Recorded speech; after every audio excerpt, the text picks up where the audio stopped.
Hello and welcome to Engage Chesterfield.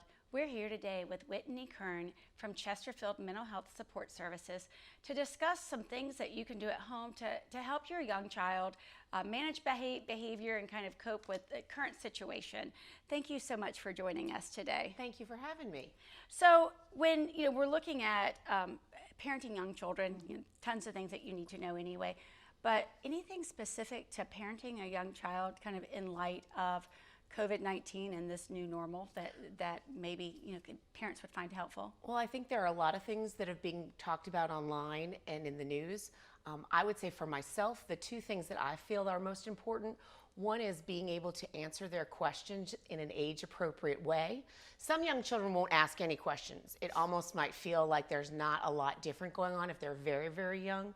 But if they do have questions, there's lots of resources online, be it social stories or books or cartoons or comics that can help parents give them that information in an age-appropriate way. So for example, it might be there's a germ going around and it's making people sick, and that's why we might not be able to go to school for a while.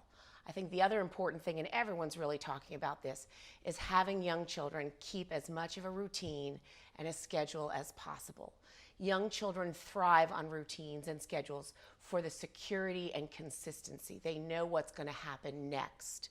So if your child is going to preschool, you probably have seen visual schedules in the classroom where they have, here's center time, here's circle time, here's outside time. You can download and print off those visual schedules, and you can put one on your fridge. It doesn't mean that it has to be rigid. It can be a flexible schedule, but if they know what's coming next, it can be really helpful for them. For me, the two big things that I talk about with families are eating and sleeping. We get up at a similar time. If we still nap, we nap at a similar time. We go to bed at a similar time, and we have fairly regular eating patterns. That's going to help them with a sense of regulation and stability and consistency.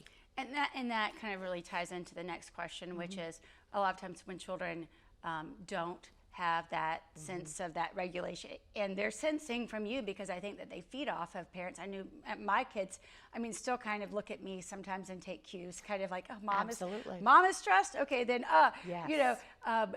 And so that brings on challenging behaviors oftentimes that maybe you don't normally see. What are some kind of key, if you were thinking about like these are the key beyond the schedule piece and the eating piece that hopefully will prevent that along with some of those other things, but when you get to that point to where, okay, we're not used to somebody that throws fits all the time, right, or kind of just escalates so quickly, what are some management strategies for a parent that normally is not having to deal with that? Sure. I think the first thing is the same at any time, is let's look at the cause of this behavior. Is the child tired? Is the child hungry? Might they be needing to move their body, be it indoors or outdoors? Are they going through a developmental period of struggle where it is more of a typical behavior that we would see at a certain age, but it's just exacerbated because we're staying inside more, we're not going to preschool, those kinds of things. Let's look at the cause first. For me, behavior management wise, if I was going to give you like the biggest bang for your buck kind of things. Right, like fix it all right now, Whitney. I will. There are 4 different things that I would stress. The first is praise, praise, praise, praise, praise, praise, praise. You cannot praise young children enough. Now note, I'm not talking about buying them toys. We're not spending all sorts of money. We're giving them a positive reaction when they are behaving. I love the way you picked up those toys. Great job listening to me. Oh, you're playing so nicely with your brother or sister. You might pair that also with an air high five or a wink or a thumbs up or an okay sign. The more you do that, the more a child is going to feel like, okay, I want to do more of these behaviors because it's going to make me feel like I want to please my family, which is what they want to do. We also might want to talk about the when-then. When you do this, then this hopefully good thing will happen. Again, I am not talking about spending money. I'm not talking about buying toys and things like that. It's natural things. When you pick up the toys, then we can go outside. When you've washed your hands, then we can have snack. When you've done whatever you're supposed to do, then here's this hopefully thing that might be an incentive. The second thing that I would talk about is redirection. All families do this. Your child's starting to do one thing, and we kind of head them off at the pass. But we can do that in creative ways now. So if a child is not wanting to pick up toys, maybe we make a game of it. We play Beat the Clock, where we might set a timer and the child can hopefully pick up the toys before the clock timer goes off. It might be that you create new games. You might create laundry basketball, and your child slam dunks those clothes into the laundry when normally they might not help you out with that. Making the activities fun that they might not want to do. The third thing that I would talk about is choices. We talk about choices all the time with young children because it gives them a sense of control when there are things going on in the world that they don't have control over, which is certainly something that's happening right now. We want to give them all the appropriate control that we can. Sometimes it can be simple choices. Do you want to wear the red shirt or the blue shirt? Do you want a peanut butter sandwich or a bologna sandwich? Do you want to pick up the cars first or the blocks first? Those kinds of choices, maybe 2 items, maybe 3, to give them that sense of control. The other part of choice that I talk a lot about is more of a standard behavioral choice. You have a choice. Either you do this, and here's this good thing that will happen. You don't do this, here's this not so good thing that was going to happen. You decide.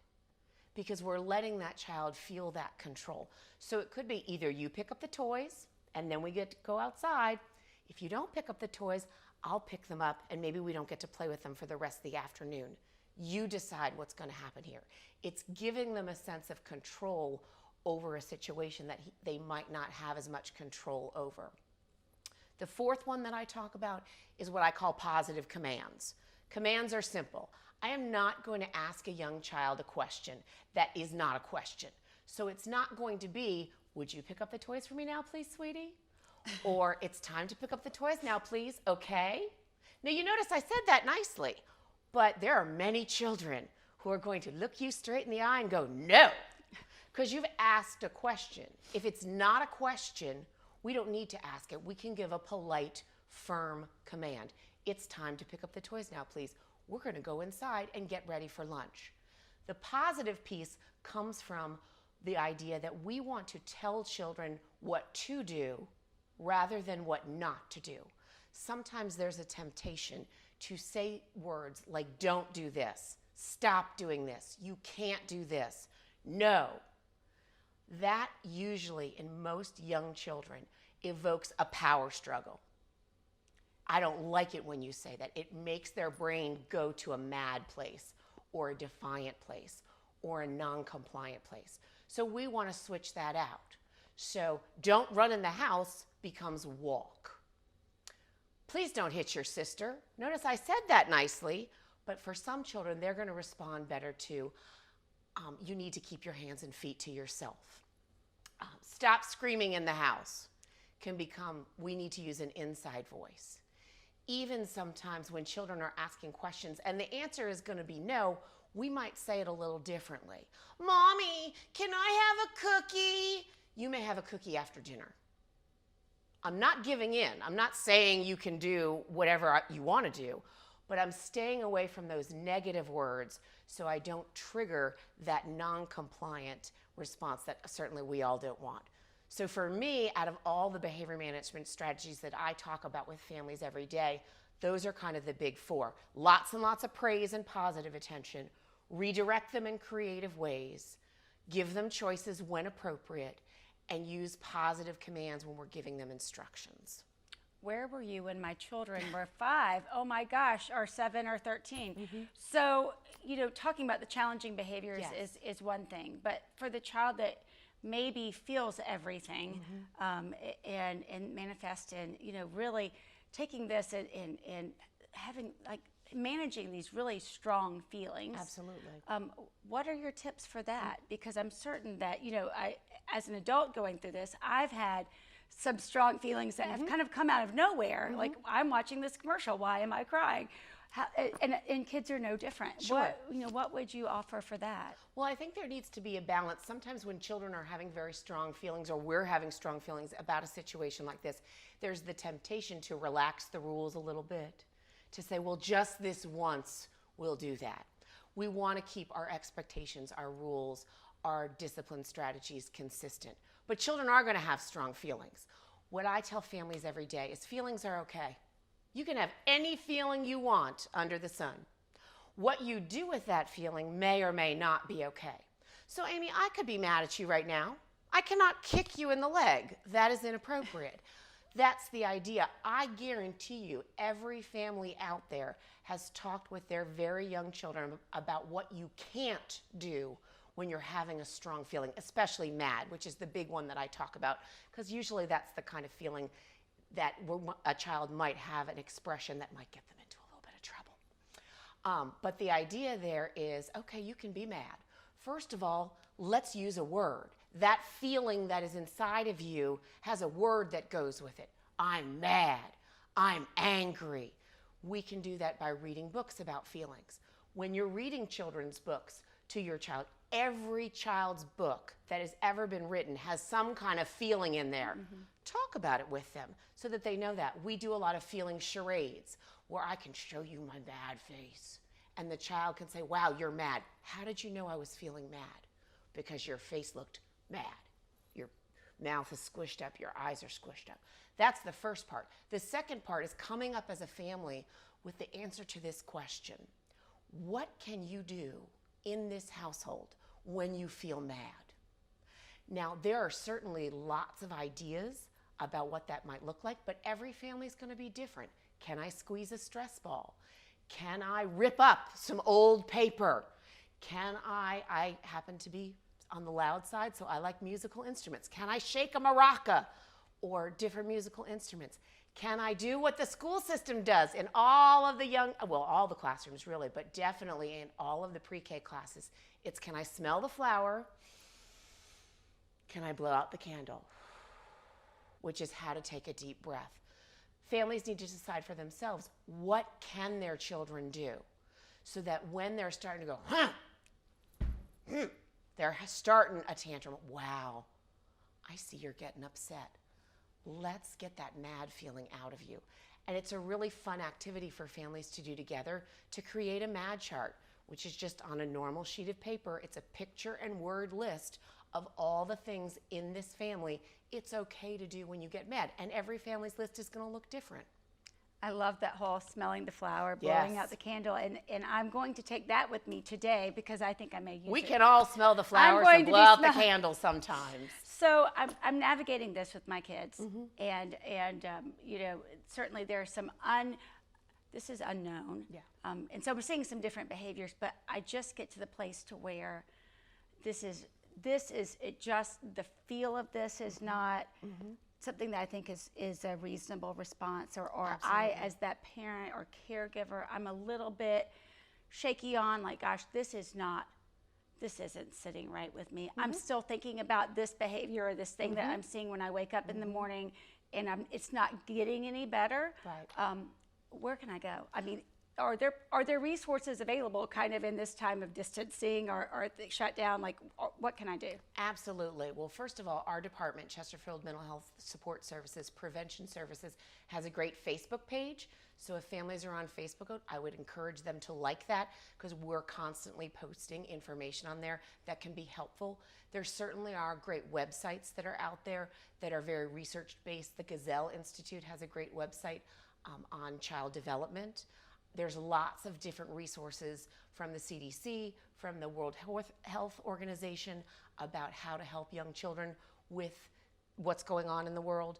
But closer to home, you just described my job. It is my job to talk to families about different things different behaviors their children are doing. I had a mom call me her extra brain once, and I've used that my entire career because families are the experts on their children. But I, hopefully, have enough information to be able to brainstorm ideas with them. Now, back in the day, prior to all this, it was face-to-face. That is not happening right now, but that doesn't mean all is lost. We are coordinating all of our consultation with families through our fearless leader, Melissa Ackley. Families can either call into her at 706-2010 or Ackley M at chesterfield.gov, and she is farming out all the requests to the appropriate person. So I am certainly available. She's kind of our main point of intake for our department.